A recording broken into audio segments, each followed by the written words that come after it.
Welcome to this second lecture. In this lecture I want to introduce you to some of the indigenous people that lived in southern Africa long before the colonisers came. It is important to note that the things we spoke about in lecture 1 and things that went on before that, the beginning of the colonisation, didn't happen in a vacuum. There were people living there when the first Dutch settlers arrived. There were permanent and devastating social and economic impacts on the original people inhabiting the Cape Town area. How did they get there and where did they come from? At ill-defined times over centuries past, there were great migrations coming from Central and Western Africa down into Southern Africa. This picture shows the migration paths of the Bantu people. Anthropologists and linguistic experts have grouped these people according to common characteristics of ethnicity and language. The main group have been described as Bantu people with a language that is similarly called Bantu. By the 17th century, all the groups that had migrated from Central Africa were brought under the heading of Bantu except for two, the Khoi and the San. These two groups in fact were related to one another. The main subgroup of the Bantu people were the Nguni people, and they had a lot of commonalities, particularly in language. In this lecture I want to touch on a few of the main groups. The first we'll talk about is the Khoi. Khoi had migrated from the Botswana area and had come down to the Cape area. So they were the people mainly that first encountered the early colonists. This picture shows the Khoi branching off to the west. They were called Hottentot by the Dutch because of the similarity of the sound Hottentot to noises that they uttered during their ceremonies. The Khoi were pastoralists with huge herds of Nguni cattle, a species of cattle that came with the early migrations and was particularly suited to the climate. Initially there was trading between the early settlers and the Khoi, but soon as the colony expanded, the Khoi were pushed back further and further into more arid country, causing severe disruptions to their way of life. Many ended up becoming indentured labourers to Boer farmers, or sometimes slaves, or were drafted into military units. The other group I want to talk about first were the San. These were the Bushmen as we would know them, particularly from movies like The Gods Must Be Crazy, and were more nomadic than the Khoi. They were hunter-gatherers. Some sources suggest that the Khoi, because of their economic resources and their cattle, displaced the San and pushed them further into the arid lands of the Kalahari. Other sources suggest there was interchanging between the two groups depending on one's economic standing in the community. The next group that's worth a mention at this time are the Grikas. Now, these were a particularly interesting group. They weren't really a tribe as such. They were called by several names, and I think their favourite name was Bastards. They were quite proud of that. Perhaps that's where the name of the wine might have come from. But Grika, which is derived from the name of one of the Khoi clans, was the name the authorities preferred to use. The Grikas were not a Bantu people. In the rather quaint language of Donald Morris in The Washing of the Spears, they evolved from a miscegenation between the early Cape settlers and the Hottentots. In other words, they originated from relationships between the early Boer settlers and the Trek Boers and the Khoi in particular, but sometimes with slaves, as the colony expanded. Interestingly, they became a group in their own right and settled up in just to the west of what is now, or what became, the Orange Free State. Eventually they broke up into two groups, so we ended up with a West Griqua land and an East Griqua land.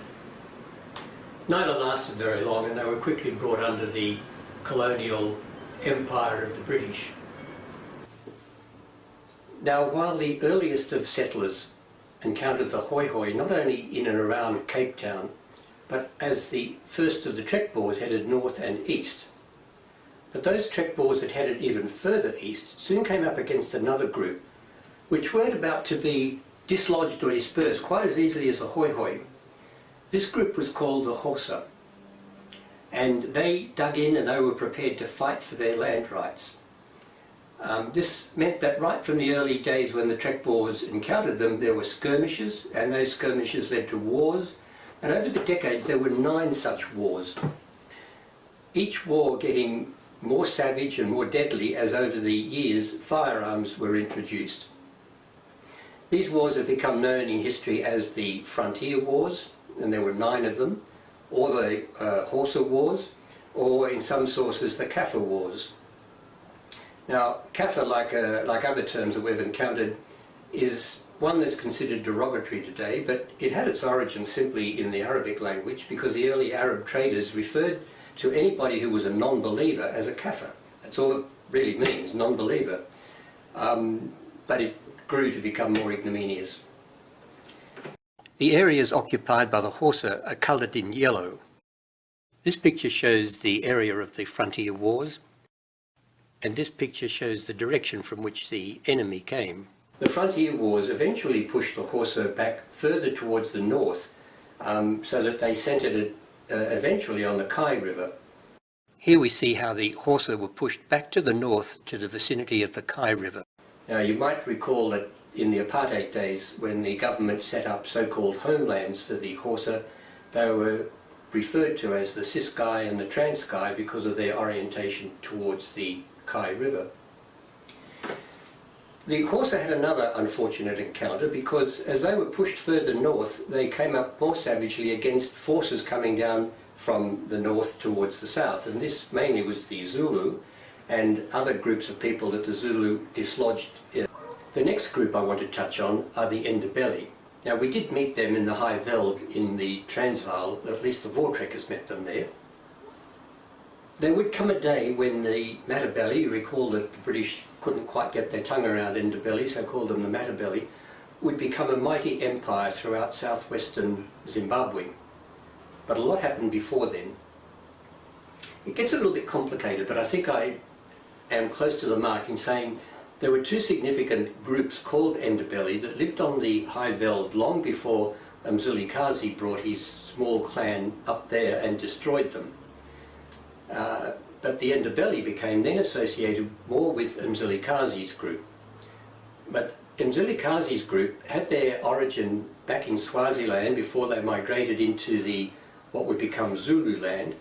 And it was only after Mzilikazi, you recall, had a falling out with Shaka that he took his clan up onto the Drakensberg, wiped out the Ndebele, took on their name and went on to form a great Ndebele kingdom. The next group I want to talk about is called the Sotho Tswana. Now, this is a fairly broad group and covers a vast area of land across the southern part of Africa. There are 3 subgroups to the Sotho Tswana, and I just want to deal with one of them. That's called the Southern Sotho. Now, a sort of subgroup of the Southern Sotho is called the Basotho, and they occupied an area of land that encompasses today's Lesotho and part of the Orange Free State. They came together and formed quite a power because of 2 merging historical events. One was the awful destruction of the Mfecane, and the other was the emergence of a very skillful and foresightful leader in Mashweshwe. Mashweshwe organised his people and went on to form a lasting nation that today remains an independent state of Lesotho. The next group I want to talk about is called the Mtetwa. The Mtetwa, like a lot of the groups in this eastern part of South Africa, were part of the Nguni clan. They had migrated in the Great Bantu migrations, settled to the east somewhere, and then eventually moved into, again, what would become Zulu Land. This area is bounded by the Pongola River in the north, the Tugela River in the south, the ocean in the east, and the Drakensberg in the west. Now, while the Mtetwa started off as a clan in its own right, it didn't conquer other clans or tribes as such, but brought them into a confederacy, what's often called a paramountcy, so that they had overall control, but each individual clan retained its identity and retained its chief. And as it turned out, one of those clans was the Zulu, a small clan at the time, and it was during the time of the leadership of Dingiswayo that Shaka became a much trusted general. When Shaka's father died, Mzilikazi put Shaka in as the chief of the Zulus, and as they say, the rest is history. But before it became history, Dingiswayo was killed by his arch-rival Zwide of the Ndwandwe clan, also in part of what is now Zulu Land, or KwaZulu-Natal actually. With Dingiswayo's death, the Mtetwa itself pretty much came to an end, but Shaka stepped in and maintained the confederacy. Zwide himself was eventually tracked down and killed, and the Ndwandwe dispersed. Now, there are just two small groups which I want to mention briefly, the Hulubi and the Ngwane. Both of these groups migrated somewhere from around Swaziland and ended up tucked in at the foothills of the Drakensberg. They both occupied areas which we would traverse on the day that we come down from Sani Pass and then head up back around into the Drakensberg. They both had a role in the Mfukande, and quite a notable or a best forgotten role, I suppose, and that's the only reason I mention them. The head of the Ngwane at that time was Matiwane, who was quite an unpleasant character. Donald Morris in Washing of the Spears, based on his role in the Mfukande, says that he was a man that any Bantu chief would kill out of hand. The last group I want to talk about is, of course, the Zulu. Now, there will be a separate lecture on the Zulu kingdom, so in this lecture I just want to finish off the lecture by talking a little bit about the Zulu people, just to put them in the same sort of context as the other groups. You've probably gleaned by now from various references that the Zulu started life as a fairly nondescript clan tucked away somewhere in that area that came to be called Zulu Land. Remember this map? At the relevant time, where we picked the story up, the head of the Zulu clan was a rather unpleasant gentleman by the name of Senzangakona. Now, they had a lot of these sexual games they used to play which stopped short of getting somebody pregnant. I'm not quite sure how it all worked. But he was involved in some sort of game with a lass from a different clan, and she supposedly became pregnant. Well, Senzangakona tried to pass this off as a case of Ishaka. Now, Ishaka was the name given to some intestinal worm which affected menstruation. However, he couldn't get away with that for very long because she eventually gave birth to a bouncing baby boy, who Senzangakona rather cruelly then called him Shaka, after the intestinal worm. Well, poor old Shaka and his mum were a bit on the outer, but they were taken in and looked after by the Mtetwa, a neighbouring clan. And at that stage, Mtetwa's chief was Dingiswayo. And you've probably worked out now that that's why Shaka became one of his military people and eventually one of his trusted lieutenants. So when Senzangakona died, Dingiswayo put Shaka in as head of the Zulu clan. Later on, when Dingiswayo himself was killed by Zwide, Shaka stepped into the void, kept the confederacy together, changed the name to Zulu, and thereby started the Zulu Empire. Now, interestingly, it was during Shaka's reign over the Zulu and his expansion of the empire that the first settlers came to shore at Port Natal and set up something of a trading post there, which eventually grew into a colony. But that was a long stretch of time before that happened. These early traders had lots of engagements with Shaka, and he allocated them land, but history would seem to suggest that he didn't really know what he was doing and didn't really have the same attitude towards granting land that we might. So he didn't mind raiding them every now and then and stealing from them and killing them if so be it.